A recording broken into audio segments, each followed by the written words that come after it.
Hey guys, bunch of you asked me to do a real-time flight plan, so we're just gonna do it without any edits. I'm just gonna do it basically from scratch. A couple of things, I've already put in my wind, just because it's gonna be tedious trying to get the wind from my phone. But yeah, wind is here already, cool. So today we're planning a flight from Payne out to the practice area. I'm gonna say going up to Florence area. I like that area for maneuvering. So I'm gonna start here at Payne, go up to Florence. First thing I'm gonna do is make a line from Payne up to my target area. Cool. Okay, there it is. I'm gonna write my checkpoints. Payne, top of climb. In this case, we're gonna go up to 3,000 feet. What was it? Florence is the name of the area.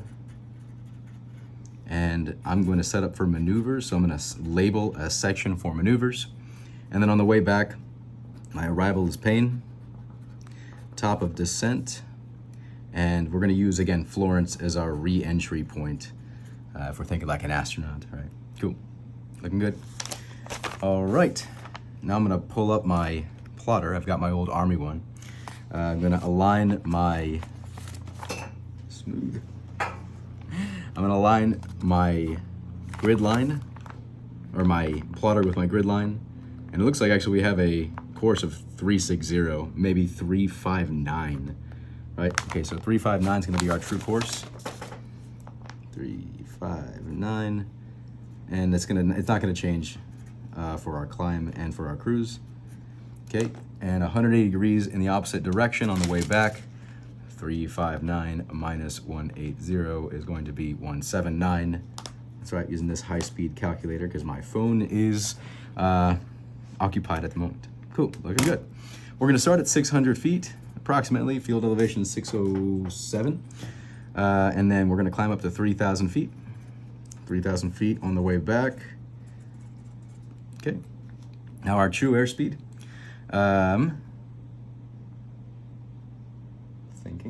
Thinking how best to do this, because I need a POH and it's in my phone.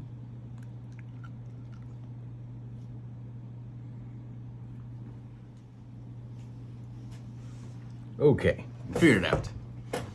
There's probably gonna be a cut because I had to go dig up a POH because my POH lives in my phone. Okay, cool. So for our true airspeed, we want to pull up our maximum rate of climb. And here we're gonna be climbing at 78 miles per hour. That's indicated airspeed. Now, because of installation error with a pitot tube, right, we need to adjust for calibrated airspeed, or figure out our calibrated airspeed.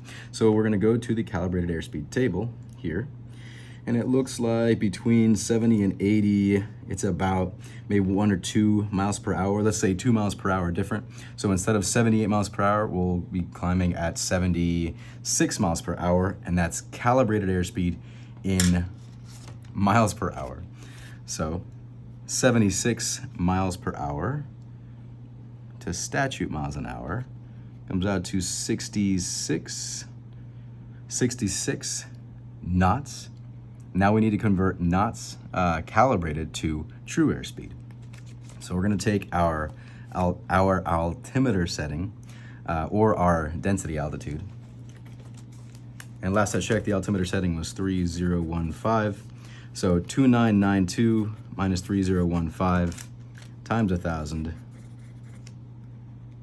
2992 minus 30.15 times 1,000 comes out to negative 230.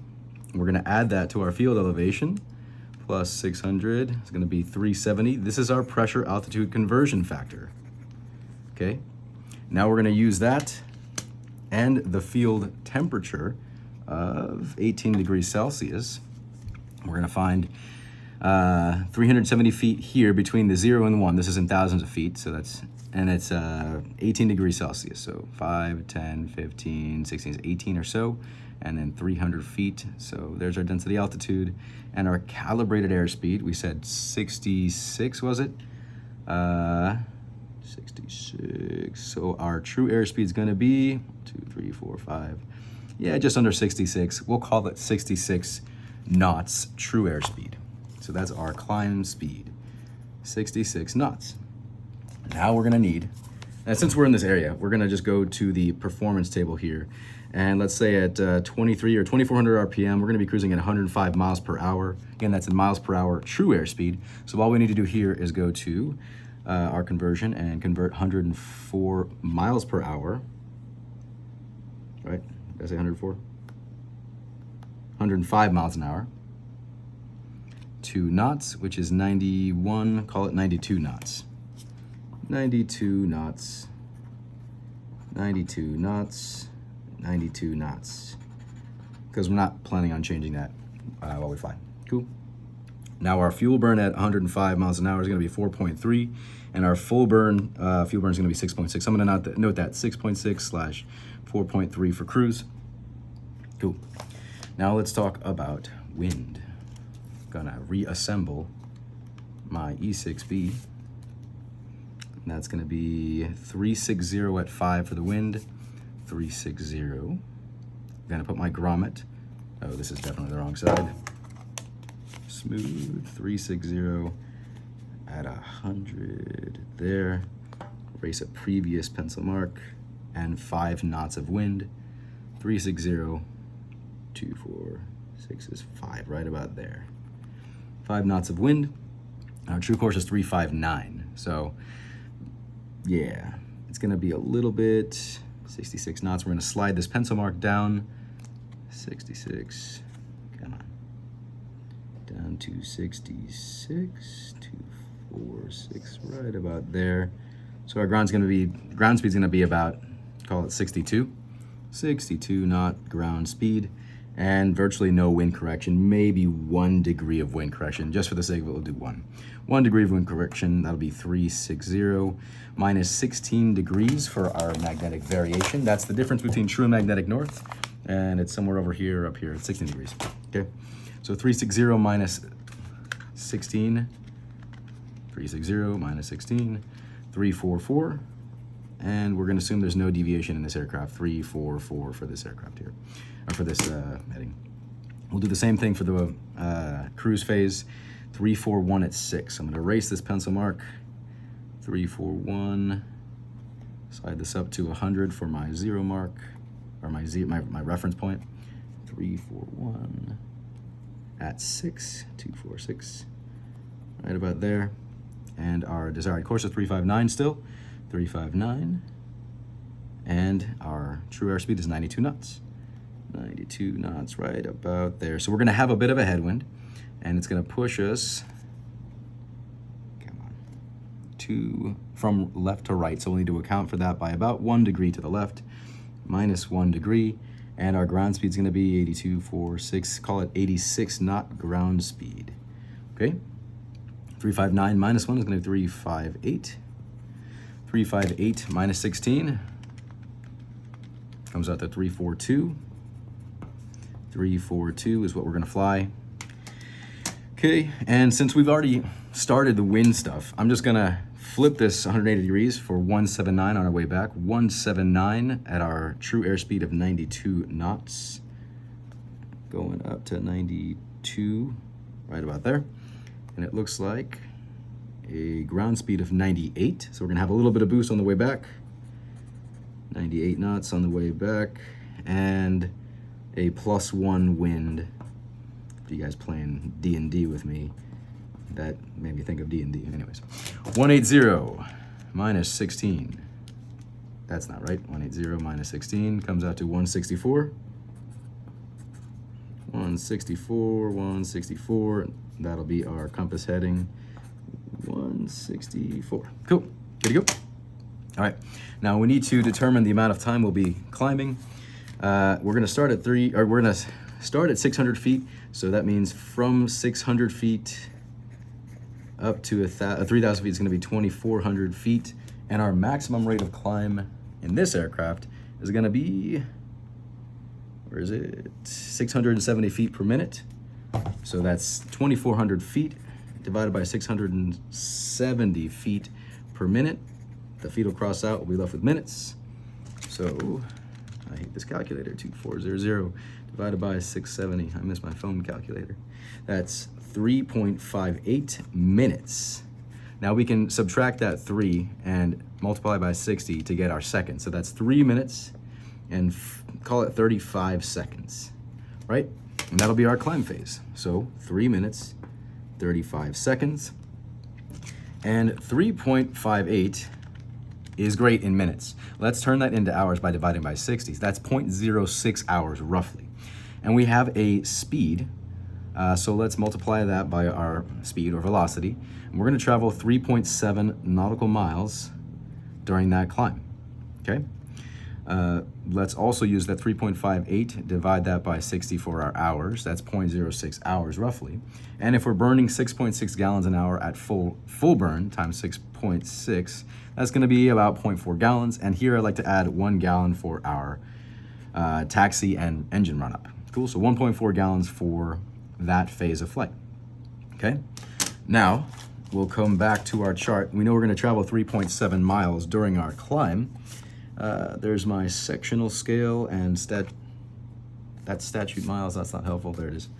Nautical miles. Okay. It was at 3.7.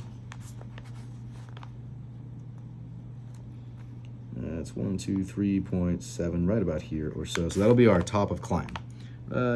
Just short of, or just shy of Hat Island. Cool. And now we need to figure out the distance for the rest of the flight up to Florence. That'll be about 15, 14, 13. We'll call it 13 and a half nautical miles.